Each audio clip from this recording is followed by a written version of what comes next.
로마 제국에서 가장 잔인한 형벌은 사코의 형벌이었다. 이는 가족을 살해하는 자들에게 시행되던 처형 방법이었다. 하지만 단순히 죽이는 것이 아니라 보여주기 위한 처형이 있었다. 먼저 두꺼운 가죽 자루에 산채로 넣었는데 혼자 들어가는 것이 아니었다. 자루 안에는 개, 수탉, 뱀, 원숭이도 함께 넣어졌다. 그 불쌍한 동물들은 아마도 이런 일을 당할 이유가 없었겠지만 적어도 그 살인자는 혼자 죽지 않았습니다. 그리고 이것은 시작에 불과했습니다. 그 자루는 단단히 봉해져 바다에 던져졌습니다. 그곳 짠 어둠 속에서 모두는 천천히 긁히고 물어뜯기고 절망적인 비명 속에서 익사했습니다. 시간이 지나면 죄수들은 자루형을 받거나 사랑하는 사람들과 이웃들 앞에서 콜로셈에서 죽임을 당하는 선택권을 받았습니다. 적어도 선택할 수는 있었어요. 포크는 런던 탑에서 고문의 상징이 되었어요. 이 고문 장치는 수세기 동안 전 세계 여러 곳에서 사용되었고 주로 범죄자, 노예 또는 전쟁 포로로부터 자백을 얻기 위해 원래 설계되었어요. 큰 사다리로 보였지만 비밀은 회전식 디딤대에 있었어요. 죄수는 손과 발이 도르래 시스템에 묶였습니다. 그런 다음 2명의 장교가 핸들을 천천히 돌리며 매 회전마다 몸을 늘리고 어깨, 엉덩이, 무릎, 팔꿈치에 압력을 가했습니다. 때때로 목표는 정보를 얻는 것이었지만 많은 경우 진실은 중요하지 않았습니다. 죄수는 종종 장교들이 듣고 싶어하는 것을 말하곤 했습니다. 가끔은 작동해서 그를 풀어주곤 했다. 때때로 그들은 그를 거짓말쟁이라고 비난하며 더 고문했습니다. 많은 사람들은 관절이 완전히 탈구된 상태로 나왔습니다. 다른 사람들은 평생 마비되었습니다. 1447년 당시 25세였던 에인네 에스케오에게 바로 그런 일이 일어났습니다. 그녀는 모든 관절이 분리될 때까지 몇 시간 동안 고문을 받아 더 이상 걸을 수 없었습니다. 그녀는 의자에 실려가 화형당했습니다. 그녀의 범죄는 성경 구절을 읽고 암기하여 소수의 여성 그룹에게 개인적으로 설교한 것이었습니다. 고문을 당하면서도 그는 이름을 밝히지 않겠다고 했다. 그 당시에는 가톨릭교가 아닌 다른 종교를 믿는다면 누구에게도, 심지어 남편에게도 말하지 않는 편이 좋았다. 남편이 그녀를 고발했다. 쥐의 던전. 중세시대의 런던 타워의 가장 어두운 심장부에는 가장 잔혹한 범죄자들도 그 이름을 입에 담지 못할 정도로 끔찍한 벌이 존재했습니다. 쥐의 던전은 단순한 감옥이 아니었습니다. 템스강 바로 아래, 물가 바로 아래에 연결되어 있었습니다. 그것이 계획의 일부였습니다. 조수가 오르면 수백 마리의 쥐들이 강둑의 은신처에서 쫓겨났습니다. 물의 압력에 의해 밀려서 강물을 따라 헤엄쳤습니다. 어디로 갔을까요? 바로 지하 감옥 입구로 갔습니다. 거기 안에서 그 죄수는 아무것도 볼 수 없고 듣기만 할 수 있었다. 그리고 그것이 그를 미치게 했다. 몇 분 안에 그 소리들은 수백 번 증폭되었고 그의 주변에서 울려 퍼졌다. 쥐들은 배고프고 공격적이었으며 조금씩 그를 물어뜯기 시작했다. 죄수는 몇 시간 동안 몸을 흔들어 보려고 노력할 수 있었지만 결국 피로로 항복하고 말았다. 그리고 그가 잠들면 물린 자국은 계속되었다. 깨어나면 그의 몸은 상처로 덮여 있었다. 최악의 점은 단 하룻밤의 경험이 아니라는 것이다. 범죄에 따라 며칠이나 몇 주가 걸릴 수도 있다. 이 벌은 몇 주 동안 계속될 수 있었습니다. 가장 소름 돋는 점은 고백을 강요하는 고문으로 항상 사용되지 않았다는 것입니다. 시간이 지나면서 그 던전은 느린 사형 집행실로 변했습니다. 그들은 죄수를 그곳에 던져두고 그냥 죽게 내버려 두었습니다. 키 1. 이 잔혹한 처벌은 바다 한가운데에서 도둑질하거나 폭력적인 선원들에게 적용되었습니다. 거의 항상 죽음으로 끝났습니다. 이는 선원을 밧줄로 묶고 밧줄을 배 밑으로 넘긴 뒤 발에 묶는 것이었습니다. 그리고 나서 그들은 그것을 배 밖으로 던졌고 선원들은 밧줄을 당겨 선체 주위를 천천히 끌어내렸습니다. 그 중에는 배 밑부분인 용골 아래까지도 포함되었습니다. 그러나 많은 경우 용골에 도달하기도 전에 이미 죽어 있었습니다. 아래에서는 헬멧으로 서로를 치고 목이 부러지고 배에 붙은 날카로운 따개비의 피부가 베이곤 했습니다. 마치 치즈 강판을 통과하는 것 같았죠. 기적적으로 생존할 수 있었다 해도 3가지 일이 일어났습니다. 그들은 2번째 라운드로 던져졌고 이번에는 정말로 죽었습니다. 또는 풀려났지만 감염으로 인해 천천히 죽었습니다. 살아남았지만 온몸에 흉터로 덮여 나머지 생애 동안 놀림의 대상이 되었습니다. 살인 코끼리들. 몽골 황제는 인도에서 지루했기 때문에 이 의식을 만들었고 그 주에 잡힌 모든 범죄자들을 데려오라고 명령했습니다. 한 사람은 사과를 훔쳤고 다른 사람은 허락 없이 길을 건넜으며 세금 납부를 하지 않은 사람도 있었습니다. 이들을 모두 한 줄로 세우고 코끼리로 하나씩 압살을 시켰지만 방법은 각각 달랐습니다. 이 실행 방식은 지역의 특이한 일이 아니었습니다. 아시아와 아프리카 지역에서 수세기 동안 적용되었습니다. 그러나 가장 잔인한 사례는 네 번째 몽골 황제의 통치에 인도에서 발생했습니다. 그날 그는 정의를 추구하지 않았고 단지 오락을 원했으며 그에게 그것을 제공할 완벽하게 훈련된 코끼리들이 있었습니다. 죄수는 묶인 채 공공 광장으로 끌려갔다. 움직일 수 없었다. 코끼리를 타고 있는 남자가 모든 움직임을 조절했는데 이것은 야수의 분노가 아니라 권력의 과시였다. 우리는 6톤의 짐승까지도 통제할 수 있다. 너에게 우리가 무엇을 할 수 있을지 상상해봐.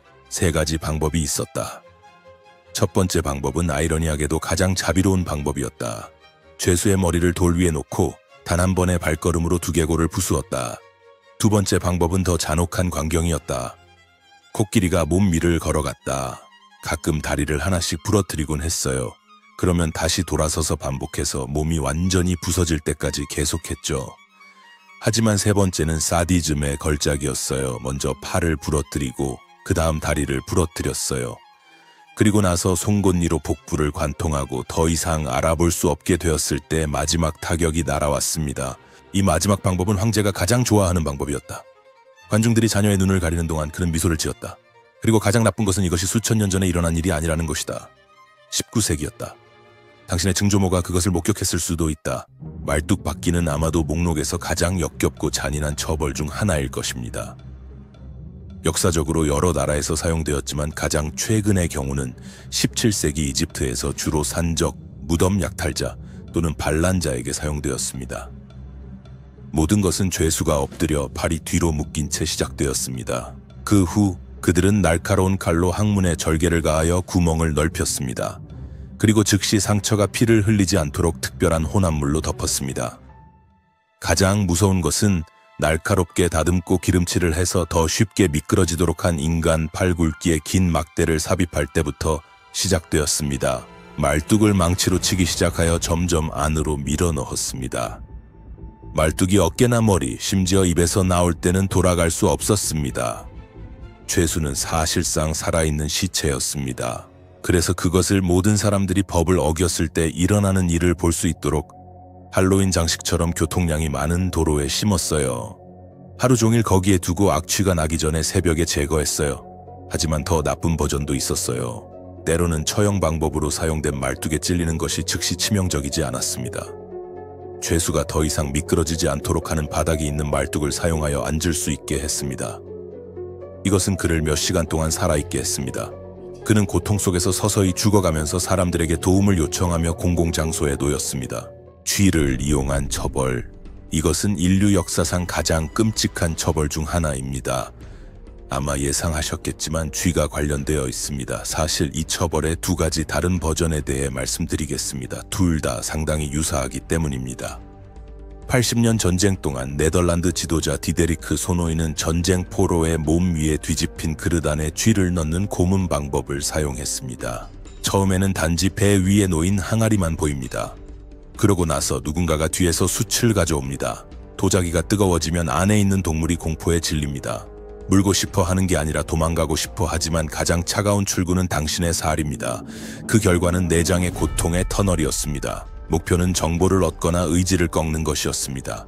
정말 충격적인 것은 그들이 말을 했더라도 때때로 멈추지 않았다는 것입니다. 그 방법은 그 자체로 목적이 되었습니다.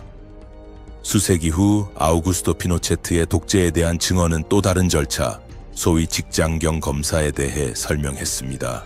네, 당신이 상상하는 바로 그것입니다. 직장에 삽입되는 튜브를 통해 쥐가 내부로 들어가도록 강제하는 것이었습니다.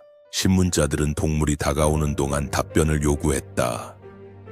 정확한 수치는 없지만 생존자들이 이야기한 실종과 후유증은 공포의 범위를 분명히 보여준다. 하나의 패턴이 계속 반복된다. 고통이 가해자들에게 쇼가 되는 순간 진실은 중요성을 잃는다. 여러 시대와 장소에서 쥐는 심리적 무기로 사용되었습니다.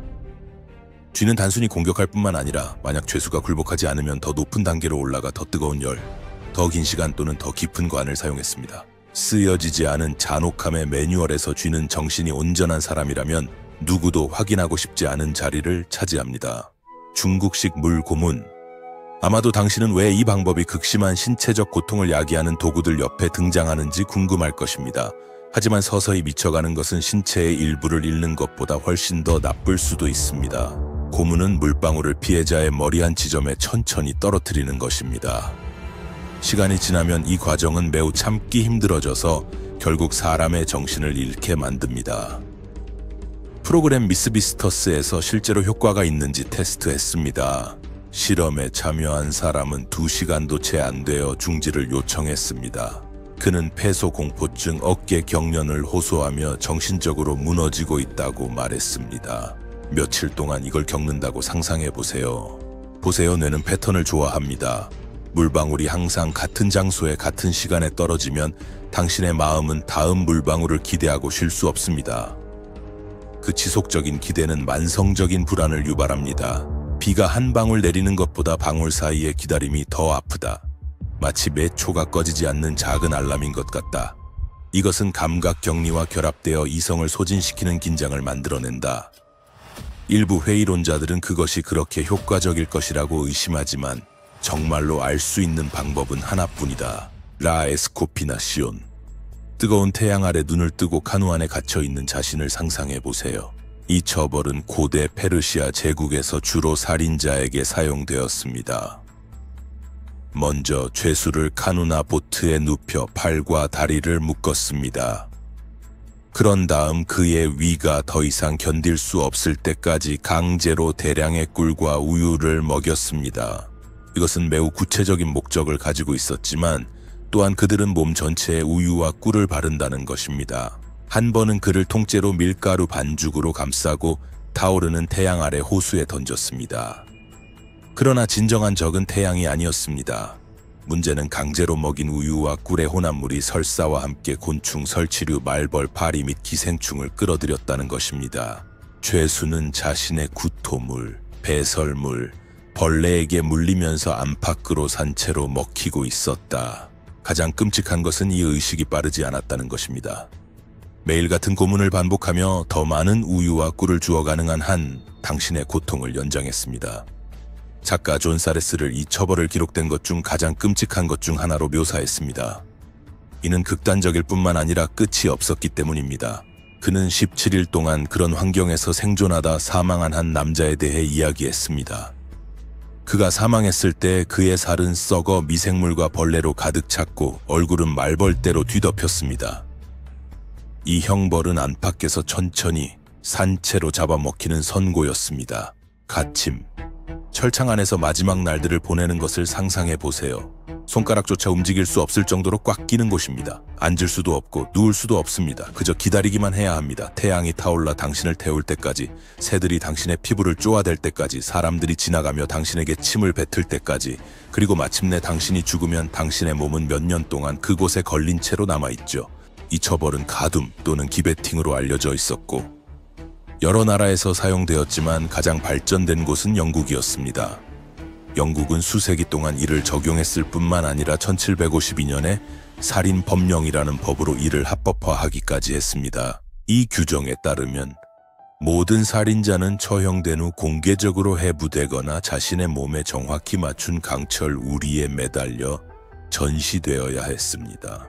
구조물은 일반적으로 교통이 많은 길이나 공공 우물 근처에 있는 지상에서 10m 높이에 위치해 있었다. 그리고 그것은 짧은 광경이 아니었다. 시체는 수십 년 동안 매달려 있을 수 있었다. 정부에서 누구도 내릴 생각을 하지 않았기 때문에 처형 20년 후에도 바람에 흔들리는 해골에 대한 보고가 있다. 가장 최근에 기록된 사례는 1921년 아프가니스탄에서 발생했으며 이는 너무 충격적이어서 내셔널 지오그래피치 같은 하의 잡지에 게재했습니다. 하지만 17세기 동안 보스턴에서도 사용되었는데 특히 항구에서 걸려있는 해적들을 경고로 사용했습니다. 가장 섬뜩한 것은 죽음이 아니라 그 후에 일어나는 일이었습니다. 시체는 시간이 지나면서 부패하기 시작했습니다. 냄새가 마을 전체에 퍼지고 주민들은 악취로 잠을 잘 수 없다고 보고했습니다. 그것이 진정한 벌이었습니다. 심장이 멈춘 후에도 계속되는 공개적인 굴욕, 망각의 감옥. 이 방법은 역사의 여러 장소에서 사용되었으며 런던 탑에는 우블리에트라고 불리는 특별한 감방이 있었습니다. 이 작은 방은 완전히 어두웠고 너무 좁아서 죄수가 앉지도 서지도 눕지도 못했습니다. 거기서 그 이름이 은유가 아니라는 것이 드러납니다. 여기서는 사람들이 당신을 잊어요. 죄수를 그 고통스러운 자세로 며칠 동안 두어 결국 죽게 만들었습니다.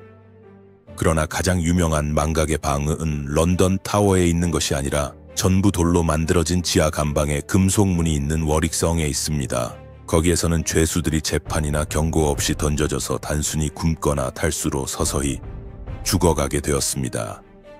그것이 가장 좋은 시나리오였는데 대부분의 경우 새로운 죄수를 던질 때 이미 썩어가는 시체가 감방 안에 있었기 때문입니다. 그 부패한 시체는 그를 기다리고 있는 것을 끊임없이 상기시켜주는 역할을 했습니다. 그리고 그는 혼자가 아니었다.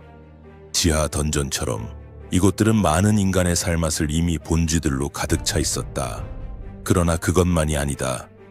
유럽 전역의 성들에서 오우비에텍가 발견되었고 많은 경우 수십 또는 수백 개의 인간 유해가 발견되었다.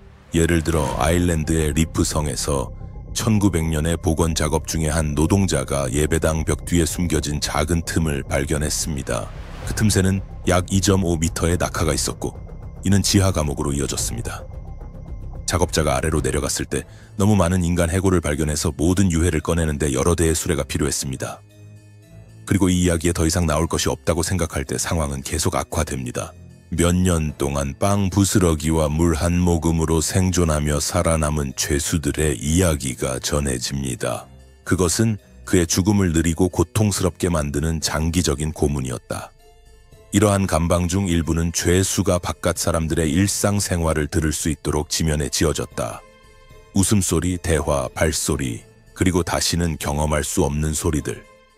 정신적 고문은 육체적 고문만큼 강력했다. 이런 콘텐츠를 지원하려면 구독하고 이 매우 흥미로운 다른 비디오도 꼭 보세요. 여러분이 정말 좋아할 거예요.